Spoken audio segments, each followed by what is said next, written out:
Support comes from Missouri Forest Products Association, committed to sustainable and sound conservation of the state's forests, which support more than 41,000 Missouri jobs, resulting in a $10 billion industry. ChooseWood.com. From St. Louis Public Radio. This is St. Louis on the Air. If you do see the shop, for those of you listening on Park Avenue, 1917 Park Avenue, you will notice that it says Onyx Dagger Design and Gallery. It doesn't say tattoo on that window. It does not. I imagine that was the neighborhood's idea. That was one particular lovely lady who's lived there for 40 years who actually I'm good friends with now, but she was very, very insistent that tattoo, that word, was not going up there.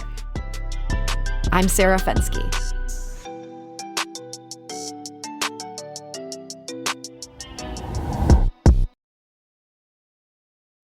The first Black woman to open a tattoo shop in St. Louis has a new address. Valencia Miller is perhaps better known as Miss V. She first opened her doors in Benton Park in 2015. Now, after closing and reopening and renaming, she's on the move. Her new shop, Onyx Dagger, is in the heart of the city's Lafayette Square neighborhood. It has its grand opening next month. And joining us today to talk about it is Valencia Miller. Valencia, welcome. Welcome. Thank you so much for having me on air. It's so nice to meet you and talk to everyone here in St. Louis, so I'm really excited. So, Valencia, your tattoo journey starts with fine art school. Is it common for tattoo artists to have that fine arts pedigree? At one point when I first started, not so much, because my mentors are from what we call the old school generation. And I hate this term is another old school term, like pedigreed tattooers, where you can trace your lineage back so many generations. So like back then, it was all about getting an apprenticeship and based on the quality of your character and how, not just how well you drew, but how well you listened and could work for someone and be a loyal person at the same time. So for me, I initially went to boarding school in high school that was a fine arts school. And then that was only briefly before I moved to Hawaii. And then I did not go back to university until I was in my 30s. So I was already a tattooer at that point. So you got that apprenticeship, even though you kind of originally came in going, oh, I'll go a different route. Yes. You ended up going that route. Yes. And so your apprenticeship, this all happened in Hawaii. Is there a big scene there? Yes, actually, interestingly, my mentor, Anna Page Funk, who I am so grateful for that serendipitously I was able to have the great fortune of having as my mentor and teacher, to this day. She was taught by Winona Martin, who has tattooed since, I believe, 1975. And taught Anna in 94. And Noni owns the oldest tattoo shop in Hawaii that's still open to this day, Skin Deep Tattoo, Waikiki. And Halenui Tattoos is a subsidiary, like sister shop of Skin Deep. So to this day, I still go back there. But Hawaii's history, when it comes to tattooing, there's two ways you can look at it. There's the tattoo, when we look at the Polynesian history of tattooing, which goes back many, many, many hundreds, if not thousands of years, whereas we talk about American traditional tattooing, like Sailor Jerry, who still has a shop, even though he's long since passed, that's been passed over, many times over the years, that's still in Hawaii. But having Anna and Noni there themselves, they're considered like true history.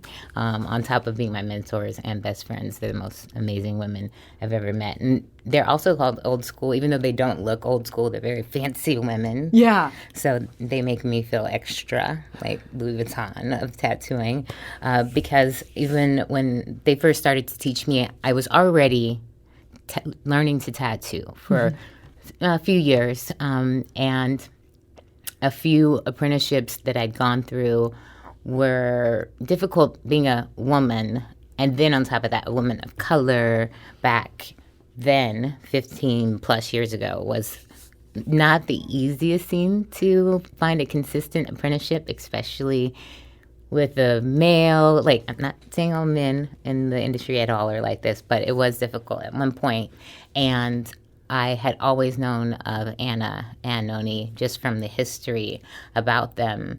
And I did a tattoo convention in Philadelphia many years ago and bumped into one artist and friend of Anna's who thought it was hilarious that she's meeting this young artist who I was wearing I was dressed like a pinup, and then I had business cards that had a picture of me as a pinup on it. And she was like, it's all about the art. Why do you have to put all this pinup stuff on it? Yeah. And I love her to this day. Her name's Christina. And she says that, and I was like, no, it's just like a character, I guess, a caricature of myself. And she thought that was hilarious. And I was like, I'm actually a real artist. See my work. And I've been tattooing for some years, but I want to take it to the next level. And I live in Hawaii, but I'm out here for this convention. And she takes my card, and I didn't think she thought much of me, to be honest with you, because she was and is such a great... She had a different way of approaching. Yes, like on a different level. And so a few years later, not even that long, by chance, I went to Skin Deep trying to get a job, just see if anything was available, because one of my best friends works for Anna, because Anna and her husband, Bill Funk, also have several shops in Philadelphia, like South Philly. Anyhow, I have this friend that works there, and she's like, well, it's really hard to get a job there. Probably a whole lot of female artists trying to be in that environment. Exactly. Yeah, female and male. Yeah. And it's the best in the country, if not the world. Yeah. And they still, to this day, and did have the best artists in the world coming in, guest spotting. And at that time, back then, the Skin Deep was much smaller of a shop, so it could only house like 3, maybe 4 artists top at a time. So it was just near impossible to get a job, especially having as little experience as I did at the time. And each time I'd come in, they were like, Anna's not here. She's, in Iceland or some other random country. And then one day I came back again, and she was just this jovial, happy, beautiful woman, and she's tattooed, but you can't see her tattoos. And so I was a little shocked by that. So I was like, wow, like you just, look like, because where the shop is on Luxury Row. Like, you look like... You fit in here. The Yves Saint Laurent of tattooing, And she was like, oh, no, honey, this is how we are. You have to be a great artist, but, we have certain rules. And, I think it's very interesting. I'm meeting you today. And I'm like, she's still talking to me. This is amazing. I was like, why is it interesting? She was like, she breaks out a planner and she opens it up and pulls out this frayed business card of me with this pinup.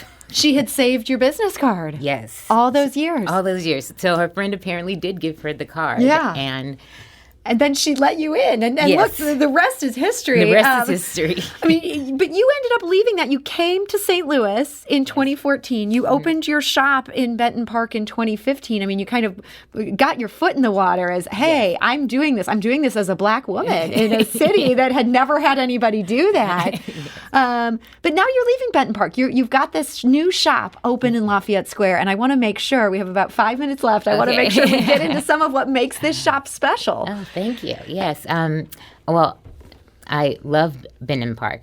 It's changed so much from the first time I first started there. I'm very grateful for the neighborhood taking me in as they did, because at that time it was even harder of a process to open a tattoo shop, and you had to get more votes than you do now.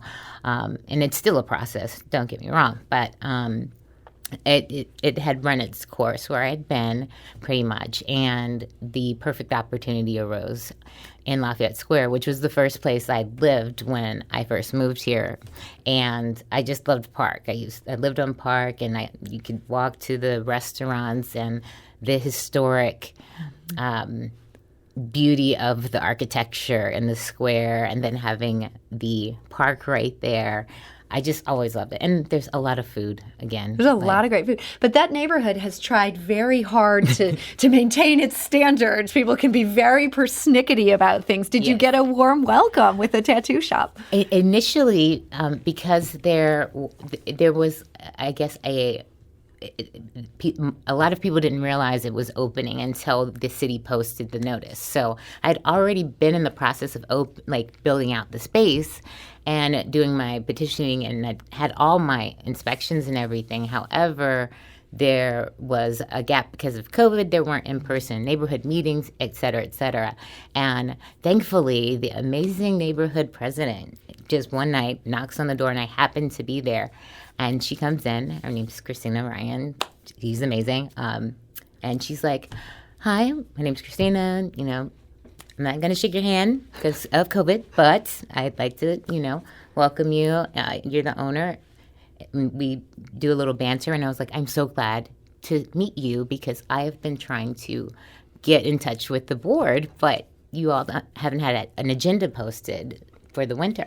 And so, long story short, what I loved about Christina immediately during that conversation, she said, "First, I just want to tell you, I was not that thrilled to hear there's a tattoo shop coming, in particular, this visible in Park." Mm-hmm. And she's like, "But I got to say, I'm inside, and it really looks like a gallery. I can't even tell it's a tattoo shop." And I said, "Well, that's the intention. I said, I'm an artist, and it's called Onyx Dagger Tattoo and Art Gallery because we're going to have it by monthly exhibits with friends of mine that are artists. Our first exhibiting artist during our grand opening, which is March 17th at 7 p.m., is going to be well-renowned local artist Phil Jarvis. He'll be putting on an exhibition there that'll hang for about 45 days. And when I was in grad school, I went to WashU, so a lot of my friends who've since graduated, they're now on the circuit that they're hanging and doing work. So I'm going to have them come visit. So I said, I'm devoting at least 50 to 60% of the space in the frontage, too, for art only, fine art. And then we have tattooing in the back. So it's 2 to 3 of us, and never will be more than that, and by appointment only. And it's a comfortable, nice, contemporary, space. And I tried very hard to make sure it was in fitting with the surroundings. So yeah, it sounds like the neighborhood has then signed up. I mean, people are on board for what you're doing. Yes, I had some interesting conversations with some people, but when we would meet, I was appreciative that they would listen to me, and I believe a lot of them were appreciative that I made some concessions myself. So if you do see the shop, for those of you listening on Park Avenue, 1917 Park Avenue, you will notice that it says Onyx Dagger Design and Gallery. It doesn't say tattoo on that window. It does not say tattoo. I imagine that was the neighborhood's idea. That was one particular lovely lady who's lived there for 40 years who actually I'm good friends with now, but she was very, very insistent that tattoo, that word, was not going up there. She said not body art, not ink, maybe body painting she would consider, and it needs to come down today. And I was like, wait a minute. But, at the same time, I understand when you live somewhere, 40 years in particular, and St. Louis is a very neighborhood-driven city, no matter where you live. But Lafayette Square, as we know, is a very, very, beautiful, historic area that, especially now, trying to preserve everything and in keeping with other parts that are starting to modernize. Yeah. I think it's still nice for people to be concerned about their property and what's coming in. But when I explained to them tattooing has changed drastically, in the last, 2 decades, it's not what I think that people assumed. And even our price point is probably the largest in the square, just in general, for the average client. As you say, tattooing is changing. You're one of the people changing it. You're sort of standing at the vanguard here in St. Louis. This is a totally different shop. This is not what people might expect. They can go there for an art gallery opening or to get some art. Yes. Valencia Miller, thank you so much for joining us today. Thank you so much, too. I really appreciate it. Valencia is the owner of Onyx Dagger in Lafayette Square. There's a grand opening and art show March 12th, 7 to 10 p.m., 1917 Park Avenue.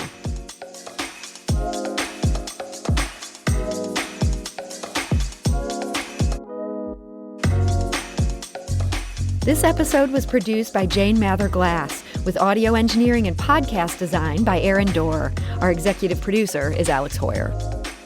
St. Louis on the Air is a production of St. Louis Public Radio. Understanding starts here.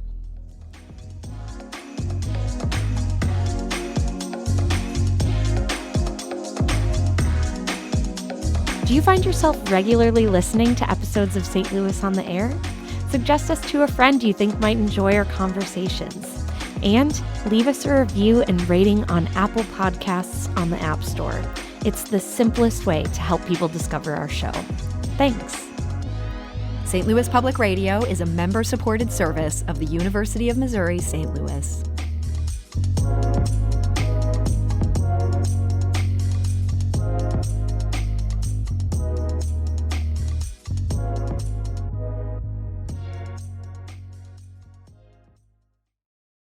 Support comes from Missouri Forest Products Association, committed to sustainable and sound conservation of the state's forests, which support more than 41,000 Missouri jobs, resulting in a $10 billion industry. ChooseWood.com.